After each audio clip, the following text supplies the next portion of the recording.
यहाँ पर कई तो गांव नाम के रह गए, ढाणे में लोग बसे हुए हैं पूरे प्रदेश के अंदर। एक गांव से दूसरे गांव की दूरियां बहुत लंबी है। इसलिए प्रधानमंत्री जी, मैं आपको आग्रह करना चाहूँगा, राजस्थान की योजनाओं में जब हम लोग पानी पहुँचाते हैं, बिजली पहुँचाते हैं, सड़क बनाते हैं, तो कॉस्ट ऑफ डिलीवरी जो है, कॉस्ट ऑफ डिलीवरी खर्च जो होता है योजना को पूरी करने में, अन्य राज्यों के मुकाबले में बहुत ज़्यादा होता है राजस्थान के अंदर। फिर भी यहाँ नेशनल हाईवे बने हैं, हम स्टेट हाईवे बना रहे हैं, मेगा हाईवे बने हैं, डिस्ट्रिक्ट रोड बने हैं, अच्छे काम हुए राजस्थान में। सड़कें हमारी बहुत शानदार है। पहले हम गुजरात से मुकाबला करते थे तो लगता था कि हम बहुत पीछे हैं। अब मैं समझता हूँ पीछे नहीं हैं, काफी आगे बढ़ चुके हैं। हमारे देश में कुछ लोग ऐसी विकृत विचारधारा के शिकार हो चुके हैं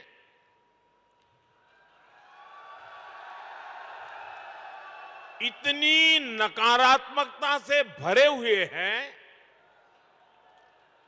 देश में कुछ भी अच्छा होता हुआ वो देखना ही नहीं चाहते और उन्हें सिर्फ विवाद खड़ा करना ही अच्छा लगता है। अब आपने कुछ सुना होगा, जैसे कुछ लोग उपदेश देते हैं कि आटा पहले कि डाटा पहले, सड़क पहले कि सैटेलाइट पहले। लेकिन इतिहास गवाह है कि स्थायी विकास के लिए, तेज विकास के लिए मूल व्यवस्थाओं के साथ ही आधुनिक इंफ्रा बनाना भी जरूरी होता है। जो लोग कदम कदम पर हर चीज वोट के तराजू से तोलते हैं, वो कभी देश के भविष्य को ध्यान में रखकर योजना नहीं बना पाते। हम कई बार देखते हैं गांव में पानी की टंकी बनी, लेकिन वो 4-5 साल में ही छोटी पड़ जाती है। कितनी सड़कें या फ्लाईओवर ऐसे होते हैं जो 4-5 साल में अपर्याप्त लगने लगते हैं। हमारे देश में इसी सोच की वजह से इंफ्रास्ट्रक्चर के निर्माण को प्राथमिकता नहीं दी गई।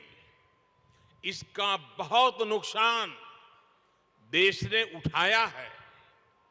अगर पहले ही मान लीजिए पर्याप्त संख्या में मेडिकल कॉलेज बन गए होते तो पहले देश में डॉक्टरों की इतनी कमी नहीं होती। अगर पहले ही रेलवे लाइनों का बिजलीकरण हो गया होता तो आज हजारों करोड़ रुपए खर्च करके ये काम करने की जरूरत नहीं रहती।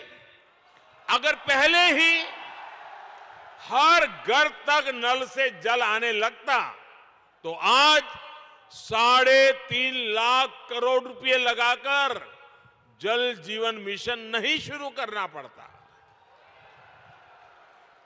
नकारात्मकता से भरे हुए लोगों में ना दूरदृष्टि होती है और ना ही वो राजनीतिक स्वार्थ से ऊपर उठकर कुछ सोच पाते हैं। आप सोचिए, अगर नाथ द्वारा की जीवन रेखा कहे जाने वाले नंद समंद बांध या टांटोल बांध नहीं बने होते तो क्या होता। और हम तो राजस्थान और गुजरात के लोगों के जुबान पे लाखा बंजारा का नाम बार बार आता है। हम लाखा बंजारा की चर्चा करते हैं। पानी के लिए लाखा बंजारा ने अपना जीवन खपा दिया था। हालत यह है कि अगर पानी के लिए इतना काम करने वाले और जिनकी चारों पर बावड़ी किसने बनाई तो बोले लाखा बंजारा, वहां तालाब किसने बनाया तो बोले लाखा बंजारा। ये गुजरात में भी बोला जाता है, राजस्थान में बोला जाता है। मतलब हर एक को लगता है भाई पानी की समस्या का समाधान कोई करता था तो लाखा बंजारा करता था। लेकिन आज हालत यही है कि यही लाखा बंजारा चुनाव में खड़ा हो जाए